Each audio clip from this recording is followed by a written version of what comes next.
सबसे ज़्यादा इंस्पायर आप स्वयं से होते हैं। जी हाँ, सबसे बड़ी जो प्रेरणा आपको मिलती है वो स्वयं के जीवन से मिलती है। और सबसे बड़ा जो मोटिवेशनल स्पीकर है वो आपके स्वयं के भीतर बैठा है। बाहर जो कोई भी मोटिवेशनल स्पीकर है वो बाहर है। इतना सामान्य सा सूत्र दे रहा हूँ आपको। बाहर जो कोई भी है वो बाहर है, लेकिन दुर्भाग्य यह है कि आप बाहर ही आप यात्रा करते चले जाते हो। आप बाहरी वस्तुओं से लेकर बाहरी व्यक्तियों और बाहरी चिंतन और बाहरी प्रेरणा को ही ग्रहण करते हो, जबकि सुधार या कहिए आत्म सुधार आप स्वयं का करना चाहते हो। स्वयं का सुधार करना चाहते हो तो स्वयं की ही प्रेरणा काम आएगी। स्वयं के भीतर जो मोटिवेशनल स्पीकर बैठा है, यानी आप उसकी आवाज़ को सुनना होगा, अंतरात्मा की आवाज़ को सुनना होगा। जो आपकी आत्मा है, जो आपका होना है, जो आपका कॉन्शसनेस है, जो आपका बीइंगनेस है, वही आपको वास्तविक स्थिति के बारे में बतला सकता है। बाहर जो कोई भी कुछ बतला रहा है वह आपके दशा और दिशा के इर्द गिर्द बता रहा है। बाहर जो कोई भी, चाहे वो मोटिवेशनल स्पीकर हो, इन्फ्लुएंसर हो, जो कोई भी व्यक्ति हो, मार्गदर्शक हो, वो आपकी दशा और दिशा की वास्तविक तौर पर 100% उसको समझ नहीं सकता। हाँ, उसके इर्द गिर्द की बात बता रहा है, लेकिन आपके भीतर जो बैठा हुआ स्वयं परमात्मा है, स्वयं जो प्रभु आपके भीतर बैठा है, जो दुनिया का सबसे बड़ा मोटिवेशनल स्पीकर आपके स्वयं के भीतर बैठा है, वह किसी भी घटना को, किसी भी आपके जीवन की दशा को, दिशा को, किसी भी परिस्थिति को, किसी भी मनस्थिति को 100% समझ रहा है। आप मेरी बात को समझ रहे हैं? आपके साथ जो कुछ हो रहा है, आपको क्या चाहिए, क्या बनना है, क्या होना है, क्या करना है, क्या पाना है, उसकी यदि 100% कोई समझ रखता है, वो आपके भीतर बैठा हुआ परमात्मा है, वो भीतर बैठा हुआ आत्मा है। उससे आपका कोई संबंध नहीं जुड़ता। तो इसलिए आप क्या करते हैं, बाहर के मोटिवेशनल स्पीकर से जुड़ते चले जाते हैं और अपना समय व्यर्थ गंवा देते हैं। याद कीजिए, ज़रा गौर कीजिए, ज़रा सोचिए, विचार कीजिए। आप अभी तक कितने मोटिवेशनल स्पीकर को सुन लिया आपने? बावजूद इसके क्या हो गया? इतने लोगों को सुन लिया तो उससे क्या हो गया? बहुत ज़्यादा परिवर्तन आया क्या? हाँ, छिटपुट परिवर्तन आया होगा। थोड़ा बहुत कुछ लगा होगा कि हाँ, मेरे भीतर कुछ बदलाव आ गया, कुछ समझ विकसित हो गई, लेकिन उतने भर से काम नहीं होगा। उतना काफ़ी नहीं है। या तो आपको भी लग गया होगा, या आने वाले समय में आपको यह महसूस हो जाएगा कि उतना काफ़ी नहीं है जितना बदलाव आपके भीतर भी हुआ है। अब एक लंबी दूरी तक आपको जाना है, एक लंबी दूरी तय करना है आपको। तो उसके लिए एक ऐसा गाइड चाहिए जो आपके साथ स्वयं चलता हो। आपके साथ कोई और कैसे चल सकता है? आप इतने महान व्यक्ति तो नहीं हैं, आपके पास इतनी ज़्यादा धनराशि भी नहीं है, इतने धन से संपन्न भी आप नहीं हैं, इतना बड़ा व्यक्तित्व भी आपका नहीं है कि आपके पीछे 1, 2 या एक से अनेक मोटिवेशनल स्पीकर आपके पीछे पीछे चलते फिरें। इसलिए संभव नहीं है कि आपके पीछे कोई चले। हाँ, यह संभव है कि आप स्वयं के साथ चलें।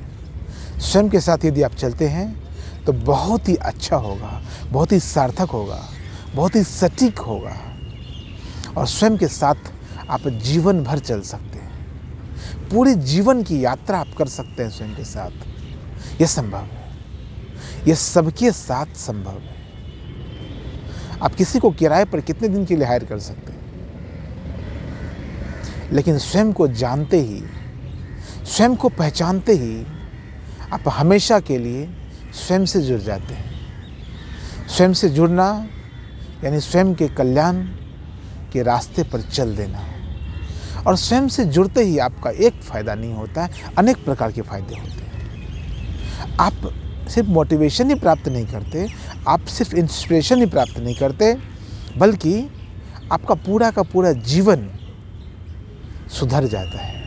आपका पूरा का पूरा जीवन परिवर्तित होने लगता है। आपका एक एक कदम, एक एक सांस सम्यक होने लगती, बैलेंस होने लगती है। तब आपको लगता है कि जीवन और जीवन के साथ जो कुछ हमें बाहरी चीज़ चाहिए, जो लौकिक कहिए और पारलौकिक, दोनों तरह का जीवन आपका सम्यक होने लगता है। दोनों तरह का आपका जीवन सुधरने लगता है, सुंदर होने लगता है, समृद्ध होने लगता है। तो इसलिए मैं आपसे कहता हूँ, आप कॉन्शियसनेस को समझिए, अपने स्वयं के भीतर जो इंस्पिरेशन है उसको समझिए, उसको आप आसानी से एक उदाहरण के माध्यम से मैं आपको समझाना चाहता हूँ। आप जिस परिवार में रहते हैं, जिस मनस्थिति में आप हैं, जिस परिस्थिति में हैं, जिस परिवेश में आप रहते हैं, ज़रा समझिए आपके मन में क्या चलता है, क्या होना चाहते हैं आप, क्या होना चाहते हैं और क्या आप हैं। इस पर विचार तो कीजिए। मनुष्य एक विचारशील प्राणी है। मनुष्य के पास परमात्मा ने वो शक्ति दी है, वो विचार कर सकता है, वो चिंतन कर सकता है, वो मनन कर सकता है।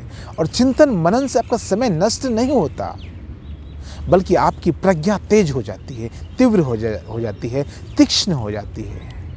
आपकी प्रज्ञा चक्षु खुल जाता है, आपका दिमाग ज़्यादा अच्छे तरीके से उपयोग में आने लगता है, आपका दिमाग ज़्यादा अच्छे तरीके से काम करने लग जाता है।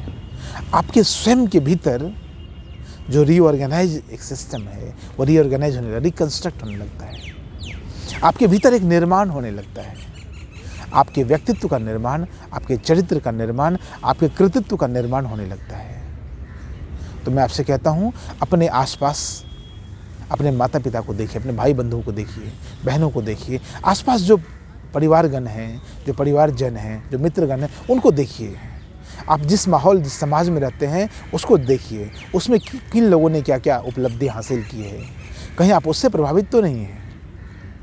या आप स्वयं का भी निरीक्षण कीजिए और बाहर का भी निरीक्षण कीजिए।